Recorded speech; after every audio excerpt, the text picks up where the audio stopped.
guys, Willie and Murphy here. Welcome back to the channel. Welcome to another video and welcome to another episode of Behind the Wheels. Today I am joined by Steve and the Turbo Cooper Sport, which is probably one of my favourite minis I've ever seen. And I've got the pleasure of joining with Steve today to go through the car and learn about the history and bits and pieces. So let's bring Steve in and let's get on with today's video.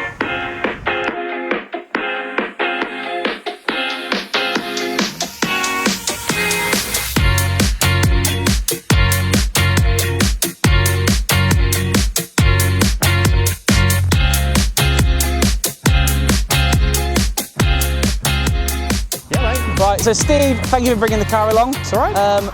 Affectionately known as Felix. Yeah. If anyone is in the mini scene or the showing scene, you'll probably know of Steve. If you don't know of Steve, you'll definitely know of the car. So I guess we'll start at the beginning. What got you into the minis?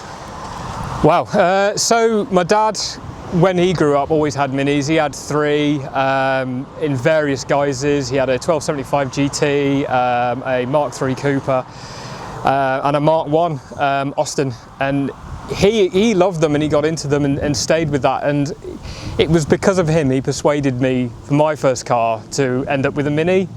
It wasn't exactly me kicking and screaming into it, but I was quite happy. Mini, yeah, oh, no, never mind. But yeah, my first car at 17 was a J-Reg 1992 998 Mini Mayfair. I knew nothing about cars back then. And he taught me the ropes with it. Any job that needed to be done on, he guided me through. It was more of a, right, you're going to get stuck in. Oh, nice. And I had that car for about a year and a half before I ended up moving on to something bigger, something all my friends could to get in. But the fire never went out. No. I always wanted another one. And then in 2015, I bought what is now Felix as a very rusty MPI that hadn't been looked after very well. No, and looking at Felix today, I just can't imagine that. It looks like it just rolled off the showroom yesterday. Yeah, I'm really pleased with how it came out. So back in I bought it in 2015, and it was, I drove it for about a year and a half, but there was a lot of work that needed to be done. Yeah. And there was so much filler and fiberglass on there in certain areas, and the sills had gone. The usual places on an MPI, yeah. And in some earlier minis not so much, but MPIs were just prone to rusting. And I just started cutting what I thought was metal out, and it turned out to be fiberglass and filler. And at that point, it was coming up to its MOT, and my dad said, you've got two options. You can either strip it and sell it for parts, or you can go full hog and restore the car. Yeah. So I chose the latter. So in the middle of 2017, it came off the road, and the journey just started. And over a year and a half, I managed to turn it into a year quite and a half. Mini. Yeah, it was about a year and a half. Unbelievable. Yeah, it was on the road. Bingley, I think it was the first one where you and I met, and it was wow. 20. Well, I think the first time we met, I don't think it was at Bingley. First time I ever met you and saw the car was IMM Bristol.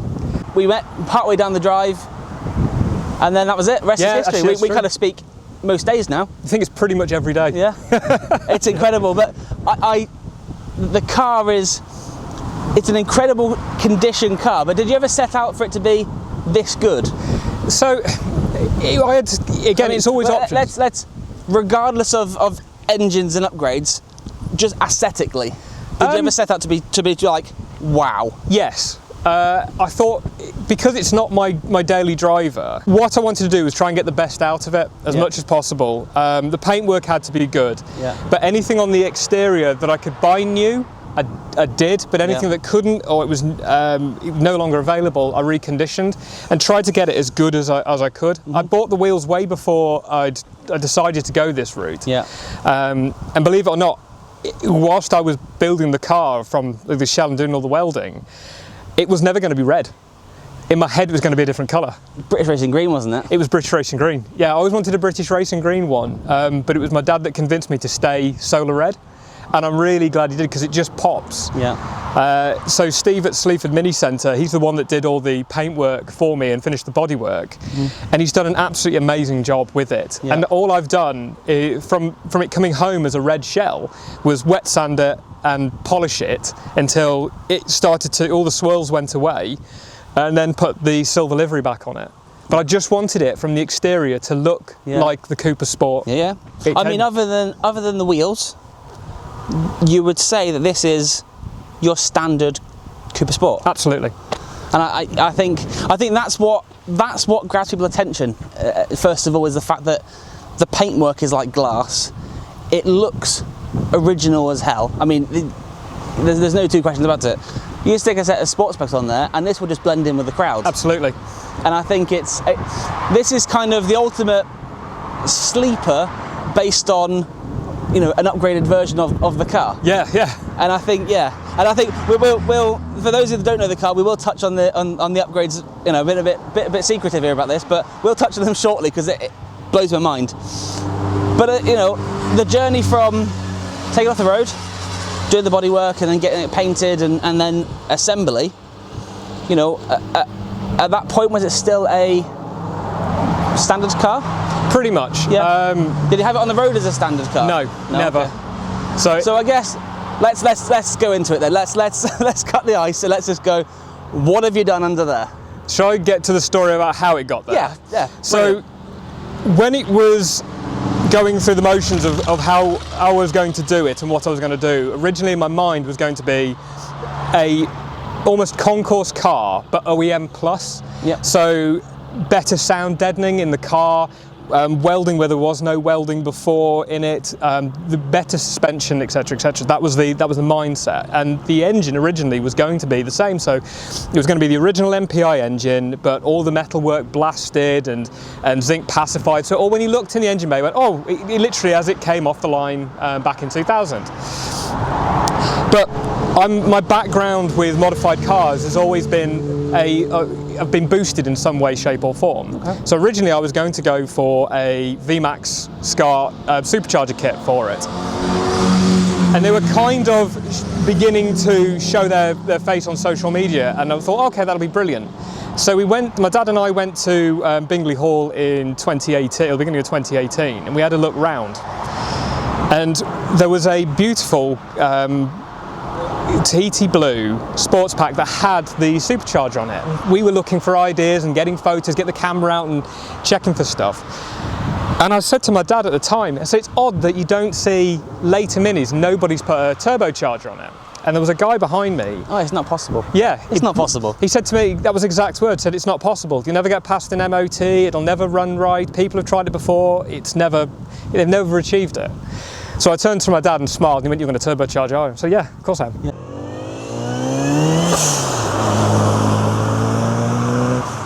So that's what I ended doing. I ended up turbocharging an MPI engine. It's the ultimate hold my beer statement. That was exactly it. So way through my life, people say, oh, you can't do that. And I give me a reason why not to. Yeah. So I did it. I don't know if I was the first ever to do it, but I'm probably up there in the single digits of giving it a go. Mm-hmm. But it's gone through so many guises over the years. The engine, it's the original engine block and the original engine head. The internals have changed 3 times because of different various rolling road incidents. But the condition it's in at the moment, with the spec, the engine and the gearbox are as strong as they can be. Yeah. And then it's just the limiting factor now of the power is the size of the turbocharger. Amazing. So I know, like, obviously it's the best it can be now, gone through various status. We've been trying to arrange this video, I think, for about 5 years now. Yeah. And every time we try and do it, oh, something's come up, or I'm just going to rebuild the engine, or the gearbox is decided to let go, or, you know, changing the ECU setup. And every time we're going to do it, there's always been a not a reason or excuse, but just there's always been something that's come in the way.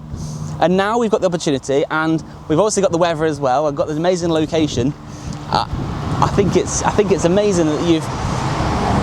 Have you ever seen that guy again? I haven't, and it's one of those where every time I've been to a BMC meet. Right, you. Yeah, I was almost.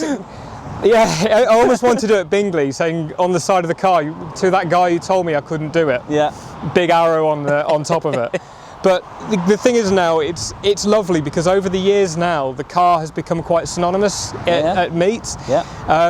It brings great attention. I get some amazing comments about it, and to everybody that's ever come and see the car and talked to me about it, I thank them for the comments and how OEM it looks, because that was with the engine bay as well. I didn't want. That's not just in the Mini fraternity, is it? That's globally through different car shows. So I do go to a lot of the BMC meets. I've got a lot of friends within the community, so I get to catch up with them. I mean, you and I used to go to the early ones as well, but we went to IMM 2019 down in Bristol, and an amazing drive all the way through Wales, which it's getting the car out on its legs. It isn't just trailered there. I drive this car as much as I can, especially on weather like this. I'll try and get out as much as I can. But going down to Gaydon for the Mini and Metro show, and further afield, not just mini-based shows, I'll try and get to Big Classic. So I love sharing the story about the car. I love showing what's capable of these things as well. But it's also the smiles on people's faces when they walk past the engine bay and go, hold on, that's not standard. Because they look for the, as you rightly said, you look on the side of it, it looks like a Cooper Sport on 13x7 ultralight wheels. Yeah, and it's just really clean. Yeah, so So, I mean, you touched on previously that this isn't your first boosted car. No.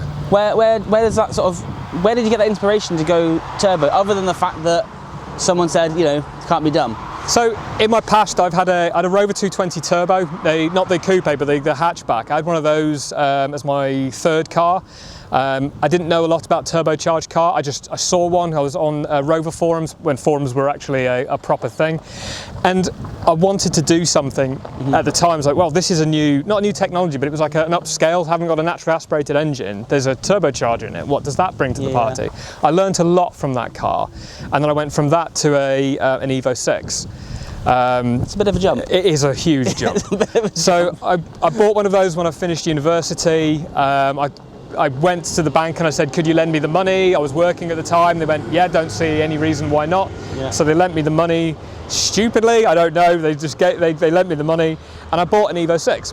And again, there was that big step up of what you learn about cars. So again, turbocharged, 4-cylinder engine, standard 280 horsepower, but I always wanted more. It's like, how do you get more? And the way in which my brain works is, there's a lot of people paid a lot of money to do this sort of thing. So if they can do it, well, surely I can do it. So I've been teaching myself, again, it's on the forums, reading what other people have done, and working my way through it. And actually, when you realise what a turbocharger does to an engine, it uses exhaust gases to eventually, well, through the turbocharger, to pump boosted air into it, and then you've just got to fuel appropriately. There's a few other, that's layman's, but there's a lot more.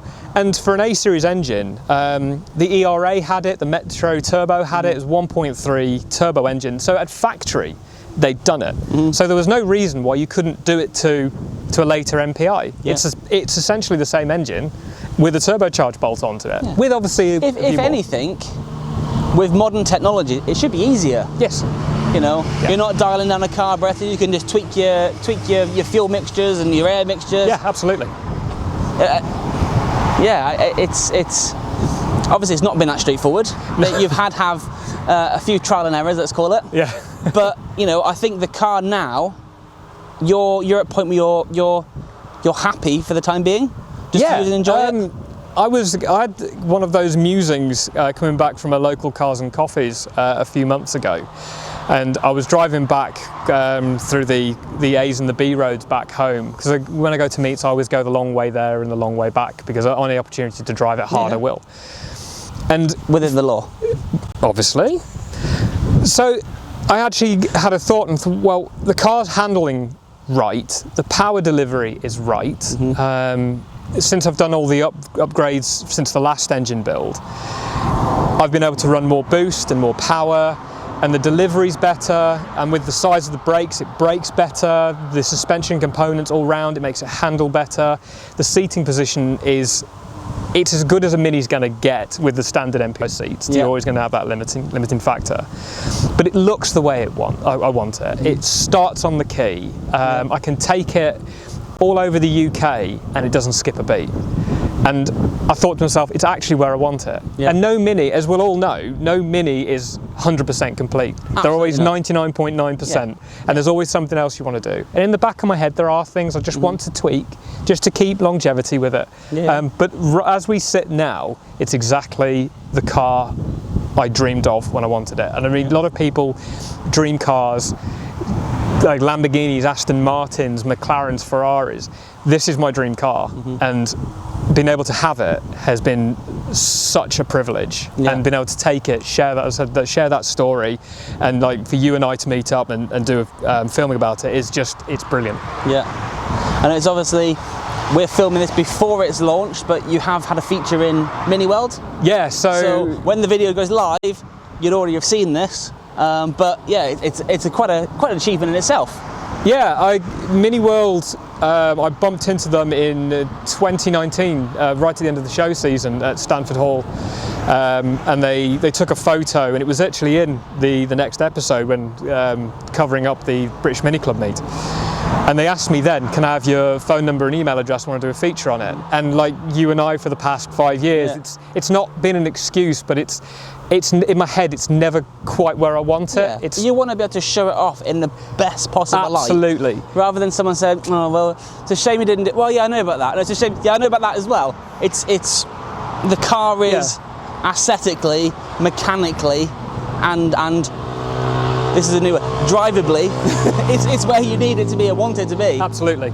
And I think, you know, although on press print, it looks amazing. Hopefully in this video here we can showcase it that one step further of actually being used and being enjoyed, and it's not a trailer queen. No. It's a fully usable classic car. And I have been accused of it being a trailer queen, and I can count on 2 fingers how many times it's been trailered, and that was to get it mapped. Yeah.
So we'll obviously just touch base on the engine here, and it's only right that Steve showcases exactly what he's done, and we'll talk for a bit more detail about the sheer madness of what's going on under here, really. Yeah.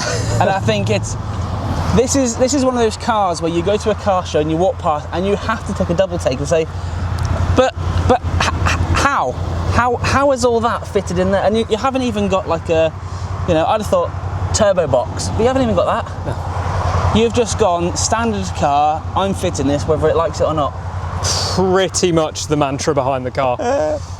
So all right, let's go through it then. What have you got, and what's? Okay, so the cylinder head and the engine block are the original castings for the car. I wanted to keep the true heritage of it as much as I could. The other part of it, I wanted to keep the brake servo, and again, this was kind of like for the OEM look. A lot of people have said to me, you've probably done the wrong thing, why didn't you go for a yellow tag and put it at the back and make your life a lot easier? Because I'm a glutton for punishment, and I think this engine bay is practically the way in which my brain works, which is, yes, you can do it other ways, but I wanted to do it this way. So as I said, MPI engine originally, so it hasn't got the distributor on the front, alternators up high, radiators at the front, and that's essentially the OEM bit of it. Everything else has started to walk away. So with it being turbocharged, I've got the bag sport system on the back, a GT1752 turbo. Obviously, turbos produce a lot of heat. When they're running and they're at full boost, that air that's coming out is red hot, so we need to decool it. I hadn't got room for an intercooler because you've got the coolant pipe that goes down to the radiator there. I've got the coil pack. Yes, I could potentially move the coil pack, but you've got a pipe getting in the way. So I thought, right, how do other people do it? And I stumbled upon an MR2 forum, and they were doing like charge coolers, but these cylinder ones. So I bought one off eBay, and I thought, right, let's get this to fit. And I mounted it, and that's where it's kind of lay now. But it's very serpentine behind it to get to the outlet of the turbo. So I managed to get that working, and then the pipe going in at the top and a big 180 into the inlet manifold, and that's by Classic Mini DIY. A mate of mine and Will's, Cole, he came up with the development idea of this one, and it's drive-by-wire, so I don't have a throttle cable, and that's all controlled through the ECU. So it does make it very, very drivable, but believe it or not, it's one of those weird, mad things that this car has actually got cruise control. And a lot of people raise their eyebrows and go, well, how is it possible? And at the time of putting the Haltech Elite 1500 ECU in, I didn't know you could do that. And it was literally because one of the guys on the Haltech Facebook group said, why didn't you do it? I went, oh, okay. But over the years, when I first got it on the road, it very much looked like a 1990s Ford RS turbo engine bay. Big colourful pipes, lots of colours, big colourful HT leads. But it was always, when you looked in the engine bay, you could tell immediately that something was different. Whereas the way I've done it now, I hope with all the colour schemes and the alloy, the black powder coating, the crackle black, and stuff like the custom aluminium tanks, just to make it look as OEM as possible. And trying to fit things in has been pretty difficult because you're talking millimetres in areas to try and get things in. But as a package, it works so well, and it's roughly about 185, 190 brake horsepower, which makes it interesting to drive. It's not mental as a lot of people think. When the turbo comes in, it's very progressive and it's very, very drivable, and that power is usable. And through the A's and the B roads, it handles and delivers the power so well. We're following you and we're doing the rolling shots. When you plant it, it's a bit skittish. Yeah, and a lot of that is major. You're going to get torque steer. It's a front-wheel drive car. It's a front-wheel drive rocket. It is, yeah. It's a front-wheel drive car that came out of the factory with 63 horsepower, and I've managed to triple it. So the gearbox has had a lot of work done to it, and as much as I've tried to do stuff with the gearbox to help it, the internals have been upgraded to the Mini Spares Evolution kit. It's got a Quaife ATB diff. It is a lot better than it was. The first guise of it had a cross-pin Mini Spares diff, and it used to light up all over the road. If I put my foot down, it squirmed. It is just part and parcel of having that much power in a front-wheel drive car. Yes, you have to hold on for a little bit, but once you get through that, it's actually very, very drivable. Okay, I suppose you could kind of compare it to the sea.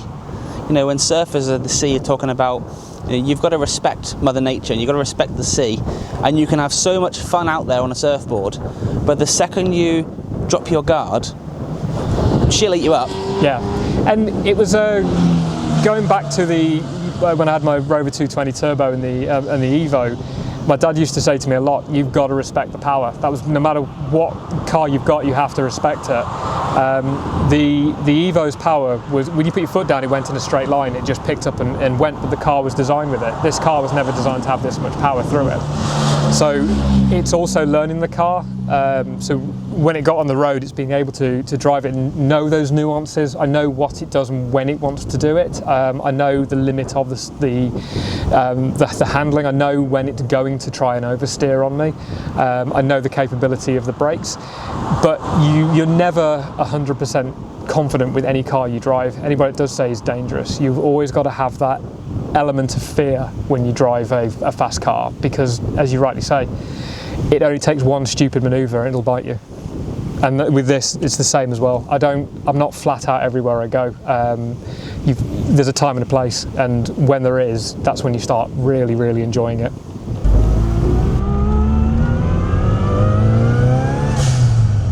So we've done the engine bay. Let's work our way to the interior, which is spectacular as the rest of the vehicle is. So it's pretty standard in there, is it not? Yeah, so again, going to the theme of the car, I could have gone for big bucket seats, but it's that ode to what the car came from factory. So I love these, like the black and nickel seats. I always loved them. So when I first got into Minis when I was 17, I saw these cars rolling off the production line. I thought, now there's a set of seats that are very original and very quite valuable as well. Yeah, these luckily. So the original ones the car came with were pretty heavily stained, beaten up, battered.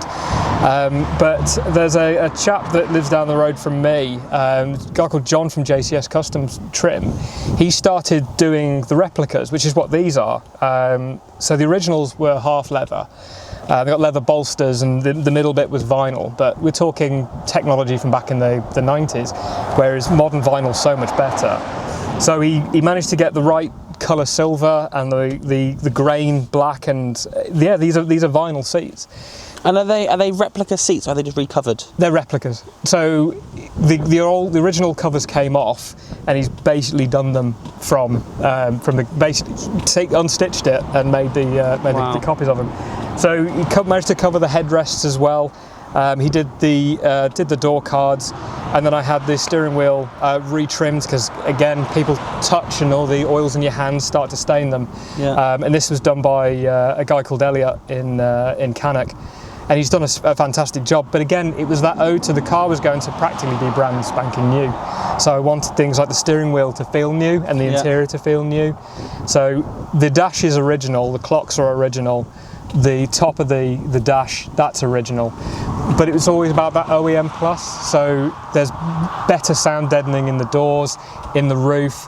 The headlining's Alcantara, so are the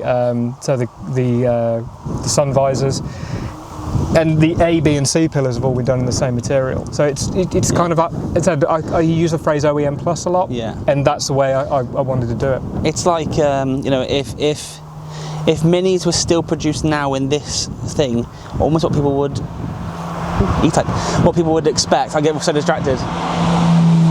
Ooh. Right, very nice E-Type. Nice. So what people would expect almost as standard nowadays, back then just wasn't a thing. It's OEM plus is the best way to describe it.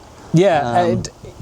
Trying to keep that and where to improve has always been difficult with it. Again, I talk about the sound deadening. The sound deadening in the standard Minis when they came off the line wasn't brilliant. So modern technology has moved, so closed cell foam in the doors and the headlining, in the rear quarters, underneath the carpet. It does help massively. I dare to think what this car would have been like if I just left it without that sound deadening. Well, you probably wouldn't know because you'd be deaf. Yeah, it's loud enough as it is, but yeah, it certainly has made a difference. So let's come around and have a little mooch at the dash and what you've done in here to enhance that OEM plus look. And I'm going to come around the other side and take a close look myself. Right, I'm inside the car now. Suspension has just sagged a little bit more than I was hoping for, and Steve kindly mentioned that, which was really kind of him. Yeah. So interior wise, so the dashboard is still the same dash as it was for the MPI? That's right. So it's the turned aluminium dash, which I generally think brings a more modern feel to it anyway. It gives that sporty look. But there's other things that I decided to do when I got the car. The original 3 dials obviously have gone for the AMX series. So the standard one was a clock, oil temperature, and I can't remember what the other one was. But again, it's been so long, I ditched them. Probably battery, wouldn't it? Yeah, I think it may have been battery actually. But I got rid of them with the stuff that I actually use. So I've got oil temperature, boost, and oil pressure, so temp, boost, pressure. And then below it, I've got a CAN display. So a good friend of mine, James Portman, came up with this idea, and that plugs directly into the ECU on a CAN network, and gives me other information. So I've got my air to fuel ratio, my inlet air temperatures, what the ECU is pumping out in terms of ignition angle. So when you play with on dizzies and stuff, you can change it. I can change that through the laptop, but it shows me there, and then fuel pressure as well. So I've got that information in front of me. It's like a live snapshot of what's happening at any given time. It refreshes pretty quickly as well. And the beauty of it is, having cars with loads of dials, you can easily get distracted and worried about the car. I mean, at some point you have to kind of let go and let the car do what it was built to do. But essentially those two, the oil pressure and the oil temperature, are the lifeline of the car. Yep. So I need to know what goes on. And I've set alarms for them both. So at the moment it's flashing because the oil pressure is below what it should be. I wanted the oil pressure on the right, so when I'm driving, it's the quickest one to be able to see. Which makes things so much easier. I've just tried to all neaten it up. I haven't got a stereo, as you see, because it's too. I can't hear it. Which is, so again, like a little surround, and I cut the hole and made it all fit in nicely. Again, kind of give that OEM look. Yeah. And little trims like the DSN trim around here, just to kind of blacken things off. And in the glove box as well, I've got, pardon the cables, that's the ECU cable, but I've got two 12-volt sockets in there. So when I'm driving, I can use the phone holder and I can charge, but anything else that I want to. So if I've got a passenger, they want to charge their phone as well. You've got an accessory. Yep. And the beauty of that, you don't know it until you don't know you need it until you've got it. So that was basis behind that. But again, tried to keep it as OEM, and I didn't want to have it big 12-volt sockets hanging off the front. I wanted to be able to close that. It's all gone. Yeah.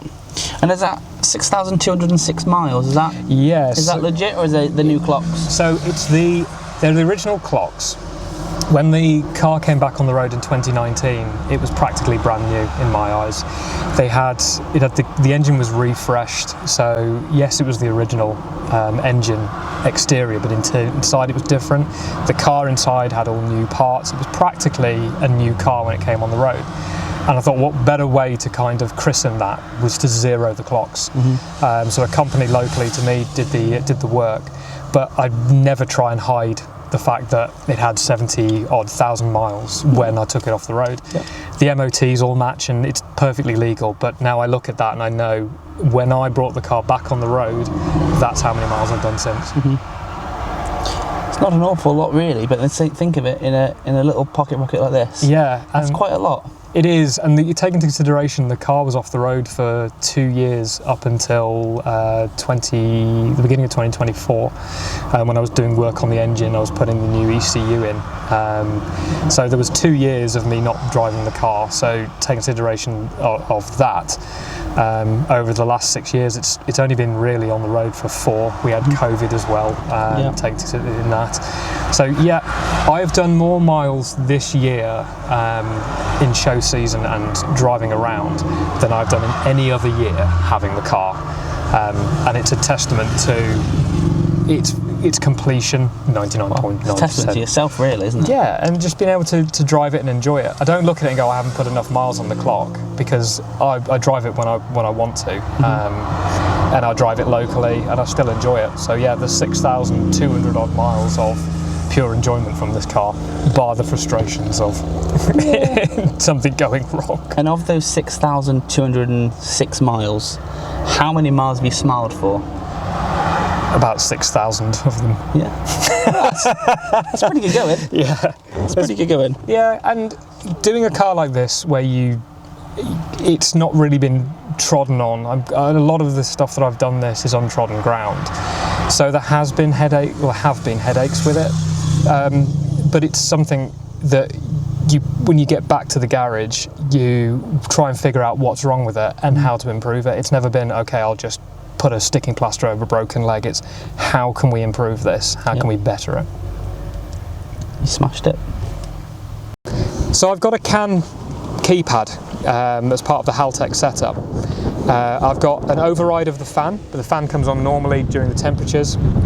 A boost controller, so I've got different levels of boost, all the way from actuator pressure to 20 psi.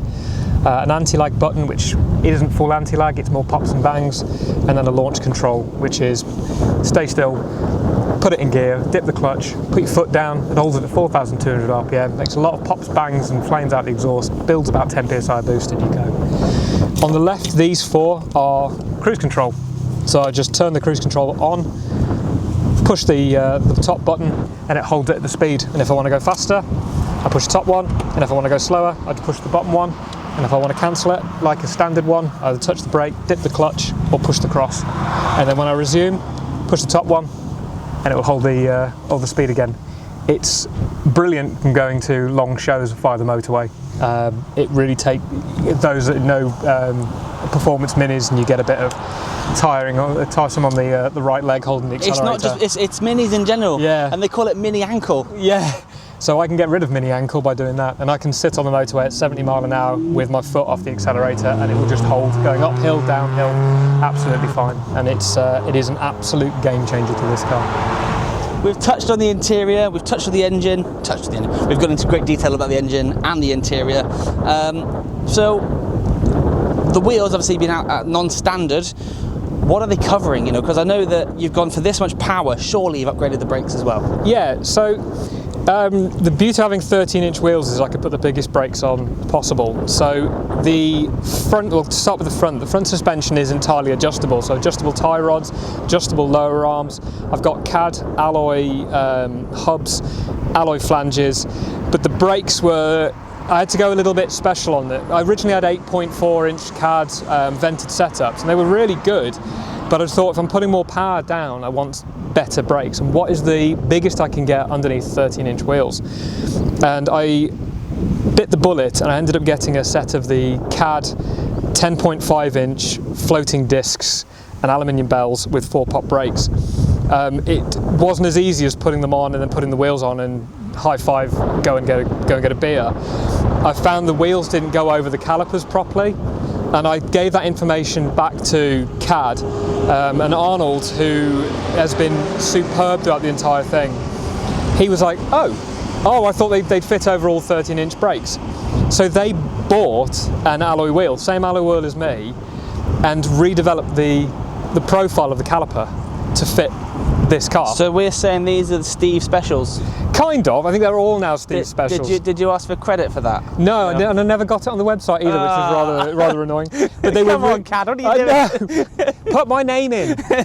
So the way they had the wheel over and getting them to fit, if you look on their website now, they've all got the same profile, and they now fit under pretty much all aftermarket wheels. So the braking power on them is phenomenal, and being a floating disc means that they don't warp. Yeah. And I can go at full speed and hit the brakes and no fade. I've been down A and B roads trying to get them like super hot, and they've never had a problem.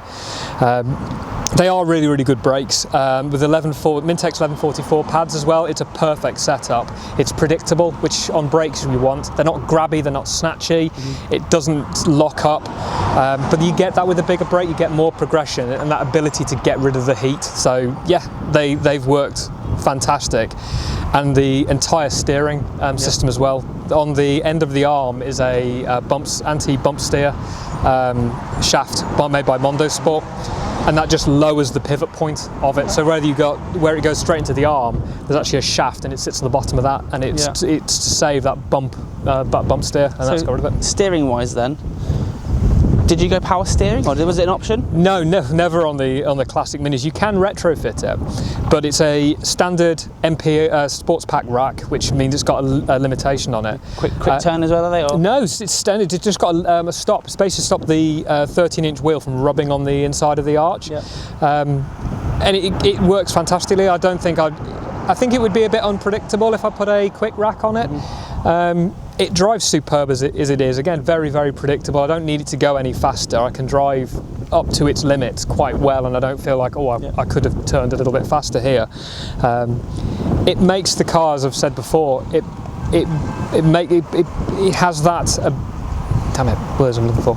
It gives it that like original feel, doesn't it? Yes. That's what I was trying to get at. Yeah, it does, but better braking. And the nice thing is, as well, when you look through the wheel, you see this colossal disc and a massive caliper, and you think, oh, maybe there's something special under the bonnet. I'm hoping that we can pick that out on the camera. Yeah. because I'm not going to suggest we jack it up and take the wheel off, but I'm sure there's plenty of pictures like you can share like an overlay. Yeah. But yeah, so there. Did you have recently a rattle with the discs? Yeah.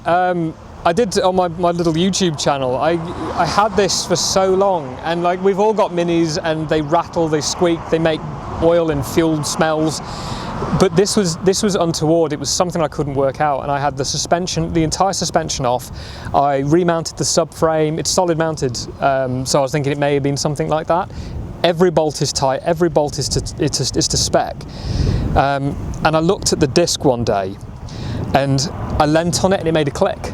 Like, oh, hold on. So move the disc back and forth. It's going tick, tick, tick, tick, tick, tick, tick, because it's a floating disc. It sits on lugs that go into the alloy belt.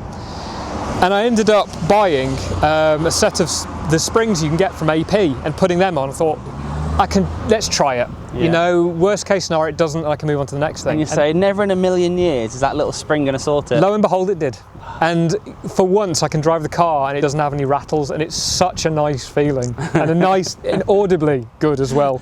Because you don't want to, again, putting the effort into the Mini and having a rattle or a squeak, it would just drive me insane. So yeah, it's gone now. So.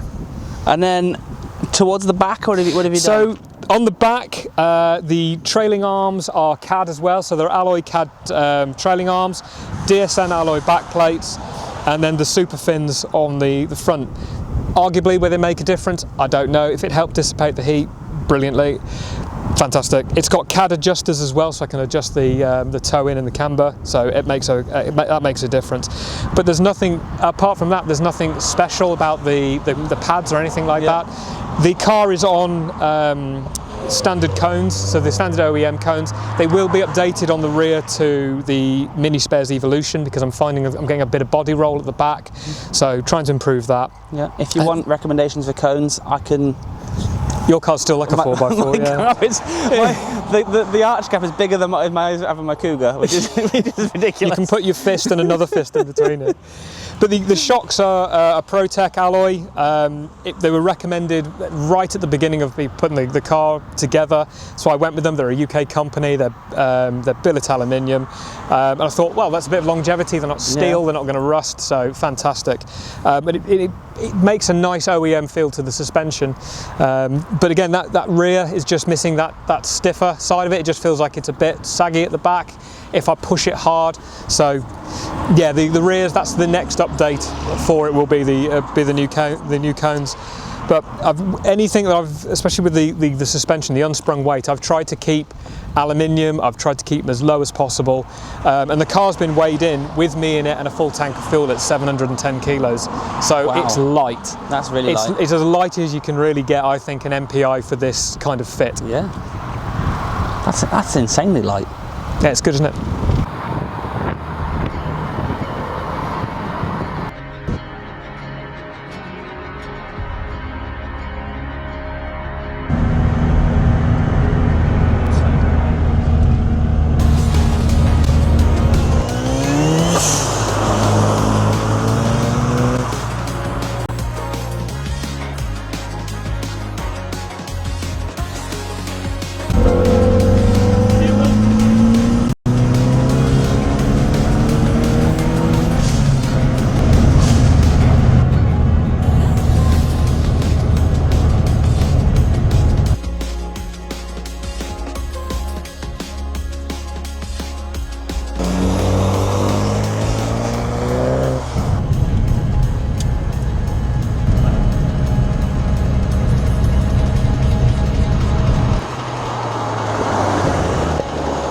Right, so Steve, thank you so much for bringing Felix onto the channel. Thank you for explaining and sharing the story with the car and your history and your background. It's been amazing to listen. Hopefully the audience at home have really enjoyed it. So the question I have is, well, a couple of questions really, but amazing involvement with the car. Would you ever sell it? No. So the simple answer. So Felix has always, from the beginning, been a forever car. My dad helped me get into minis. He helped me with the onset. Sadly, he passed away 2018, so he never got to see the car even in paint or finished. So the car sticks with me now. She's practically a family member. So wherever I go, this is a reminder of everything he taught me mechanically, from an engineering stance. So it's a tribute to him, and it's a tribute to the engineering skills he taught me. Yeah. So it'll never leave my side. So it'll end up going to my daughter, whether she likes it or not. And then yeah, in about 18 years' time, when I potentially hand her the keys, she can either be happy or sad about it. And I guess, you know, I'm sorry that, you know, that your dad never got to experience what an amazing car you've built, but I suppose you say it's been built in his legacy. And I suppose on that then you're probably really happy that you didn't go down the route of the green, because your dad predominantly wanted you to go for a red Mini. Oh, absolutely, yeah. And looking at British Racing Green Minis, don't get me wrong, the colours are fantastic, and the pop of the pearlescent looks it's incredible. But there's just something very iconic about a red Mini. Yeah. And I'm so glad I kept it red. For me, I think a red Mini is just as iconic as a red Ferrari. I think it's what you go to, like the red, white and blue for the Italian job. But yeah, a red Mini, I think, is just beautiful. So I think, yeah, we'll leave it there. And Steve, thank you so much. Thanks again, Will. It's been an absolute pleasure. Yeah, been, and hopefully we can do the same again when you get round to finishing the van, which next year is your goal. I've got to. I'm potentially going to IMM with Cole from Classic Mini DIY, so I'll go in Felix, he's going to go in the van. So now, whereas before I didn't have an end point or a time to go, I've now got one. So yeah, I've got to up my game. So yeah, we'll get the van on next. But yeah, wonderful. Thank you so much, and I hope you've enjoyed this video. This incredible car. If you have, please consider becoming a subscriber to the channel. Head over, check out Steve's channel and Steve's social platforms, which I'll put in the link below. And yeah, like, share, subscribe, and I'll see you guys next time. Take it easy. Cheers, Steve.